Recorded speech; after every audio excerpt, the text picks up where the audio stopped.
ಸಹೋದರ ಸಹೋದರಿಯರೇ, ನಿಮ್ಮೆಲ್ಲರಿಗೂ ಈ ವಾರದ ಕೀರ್ತನ ಗಾಯನ ಕಾರ್ಯಕ್ರಮಕ್ಕೆ ಮತ್ತೊಮ್ಮೆ ಸ್ವಾಗತಿಸುತ್ತೇನೆ. ನಾವಿಂದು ಸಂಗೀತ ಮತ್ತು ಕೀರ್ತನೆಗಳ ಸಂಗ್ರಹದ ಪುಸ್ತಕದಲ್ಲಿರುವ 3ನೇ ಕೀರ್ತನೆಯನ್ನು ಹಾಡುತ್ತಿದ್ದೇವೆ. ಇದರಲ್ಲಿ 7 ಚರಣಗಳಿವೆ. ಮೊದಲ 4 ಚರಣಗಳಲ್ಲಿ ಈ ಲೋಕದಲ್ಲಿ ಮಾನವರು ಅನುಭವಿಸುವ ಬಾಧೆ, ಕಷ್ಟ, ನೋವುಗಳಲ್ಲಿ ದೇವರು ಕಾಪಾಡುವ ರೀತಿಯನ್ನು ಕೀರ್ತನಗಾರರು ವರ್ಣಿಸಿದ್ದಾರೆ.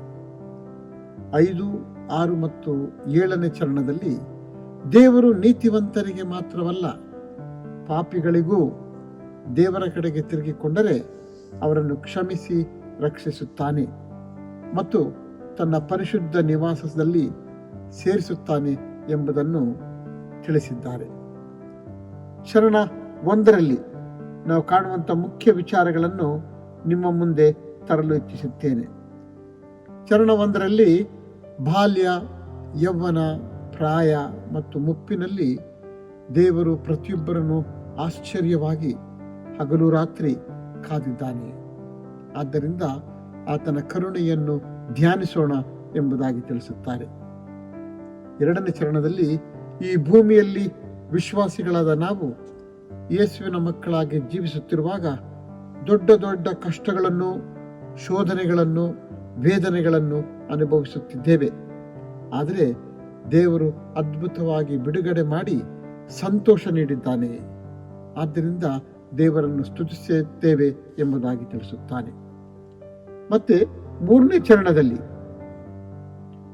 ಚರಣದಲ್ಲಿ ನಾವು ಕಾಣುವಂಥ ವಿಚಾರಗಳು, ಮುಖ್ಯ ವಿಚಾರ, ಬಾಧೆಗಳಿಂದ ಬಳಲುತ್ತಿರುವಾಗಲೂ ದೇವರು ಶೀಘ್ರವಾಗಿ ಪರಿಹರಿಸಿ ನಿತ್ಯವೂ ಸುಶಾಂತಿಯನ್ನು ನೀಡುತ್ತಾನೆ.